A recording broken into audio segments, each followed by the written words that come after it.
Students, मैं नम्रता जैन, प्रवक्ता Adinath college of education Maharra Lalitpur. हमने पिछली कक्षा में समावेशी शिक्षा के बारे में पढ़ा था। आज हम उसी क्लास को कंटिन्यू रखेंगे। आज हम समावेशी शिक्षा की आवश्यकता व महत्व के बारे में समझेंगे। आखिर ऐसा कौन से सिचुएशन है या ऐसे कौन से कंडीशंस हैं जिसमें कि समावेशी शिक्षा को लाने का सोचा गया या लाया गया।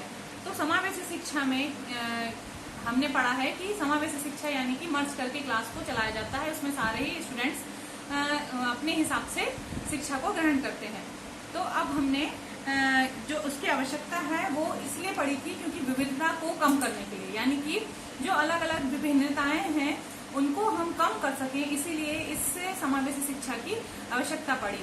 इसके बाद फिर आता है शिक्षा की सर्वव्यापकता, यानी कि शिक्षा सभी के लिए है, इस अधिकार को बताने के लिए। और ये सीख जो है हमारी सीखना, बच्चे का सीखना जो है वो शुरू से लेके आखिरी तक, जब तक वो वृद्ध अवस्था तक नहीं पहुंचता है, जब तक उसका सीखना कंटिन्यू रहता है। सारी जिंदगी हम कुछ न कुछ अपने अनुभवों को गेन करते हैं या अनुभवों को सीखते रहते हैं। इसीलिए जो शिक्षा की सर्वव्यापकता है इसको समझाने के लिए हमें समावेशी शिक्षा की आवश्यकता पड़ी।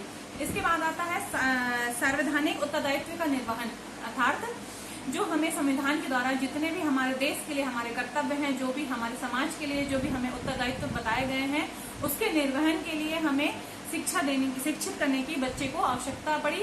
फिर है राष्ट्र के विकास के लिए, फिर है समाज के आधुनिकीकरण के लिए, फिर है आदर्श शिक्षा प्रणाली के निर्माण हेतु, यानी कि हम सभी को बराबर रूप से अगर शिक्षा देंगे तो हमारे जो एक हमारा समाज है वो हम उसमें एक अच्छा और एक आदर्श स्थापित कर सकेंगे। साथ साथ हम अपनी शिक्षा प्रणाली में भी सुधार कर सकते हैं और हम अपनी शिक्षा प्रणाली के स्तर को और ज्यादा गुणवत्ता को उसकी बढ़ा सकते हैं। इसके बाद आता है निर्धनता चक्र की समाप्ति, यानी कि अगर बच्चा शिक्षित होता है तो वो रोजगार को प्राप्त करेगा और वो अपने सेल्फ डिपेंड हो सकेगा, और सेल्फ डिपेंड होगा तो कहीं ना कहीं निर्धनता की कमी ही होगी देश में। तो देश का जो हमारा आज विकासशील देश है वो विकासशील के साथ साथ विकसित देश भी बन सकता है। इसलिए हमारे विकसित देश को बनाने के लिए कहीं ना कहीं स्टूडेंट्स का या बच्चों का ही इसमें हाथ है। यूथ पीढ़ी है, जो युवा पीढ़ी है, वही कहीं ना कहीं हमारे राष्ट्र का निर्माण करती है। इसलिए रोजगार की प्राप्ति हो सके उनमें, और उनमें जो समाज में अपराधी प्रवृत्ति है इसकी समाप्ति हेतु, और साथ साथ भ्रष्टाचार जैसे अनेक समस्याएं हैं उसके समाधान हेतु हमें समावेशी शिक्षा या मर्ज करके शिक्षा की आवश्यकता पड़ी।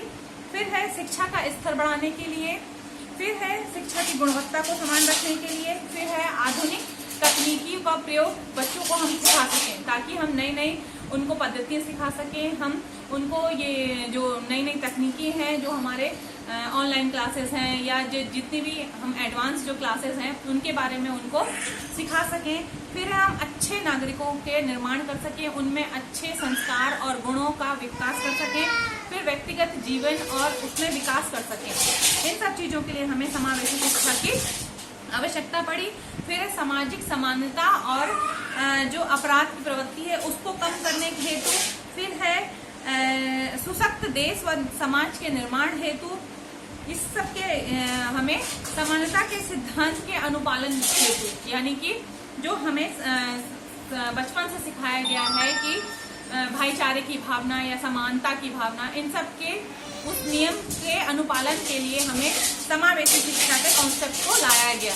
इस तरीके से अब हम देखते हैं समावेशी शिक्षा के उद्देश्य क्या है। आखिर समावेशी शिक्षा को अगर हमने लाया है, हमारे भारत में भी इस शिक्षा को लागू किया गया है, तो उसके क्या क्या उद्देश्य रहे हैं। उद्देश्य ये थे समावेशी शिक्षा को लाने के कि सभी को शिक्षा मिल सके, यानी कि किसी भी वर्ग का बच्चा हो अगर वो शिक्षा से वंचित ना रह सके। जैसे कि इसमें आ सकती है हमारी प्रौढ़ शिक्षा। जरूरी नहीं है कि जिन्होंने बचपन में शिक्षा नहीं प्राप्त कर सकी वो बड़े होकर प्राप्त ना कर सके। तो इस प्रकार से हमें एक प्रौढ़ शिक्षा का नया कॉन्सेप्ट लाया गया। अनुसूचित शिक्षा, महिलाओं के लिए शिक्षा, इस प्रकार की ये सारी शिक्षा है जो वो सभी को पर्याप्त रूप से मिल सके।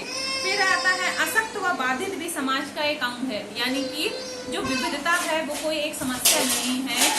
इससे अशक्त और बाधित बच्चों को भी हम समाज का एक महत्वपूर्ण अंग मानते हैं और उनको भी समान रूप से अधिकार मिलने का हमको उनको देने का अधिकार है। फिर साथ साथ आता है अधिकारों की रक्षा, मतलब कि समावेशी शिक्षा का उद्देश्य था प्रत्येक नागरिकों की अधिकारों की रक्षा हो सके, ताकि वह समाज का एक सशक्त उसको स्थान मिल सके, समान रूप से उसको नौकरी प्राप्त हो सके, समान उसको वेतन मिल सके।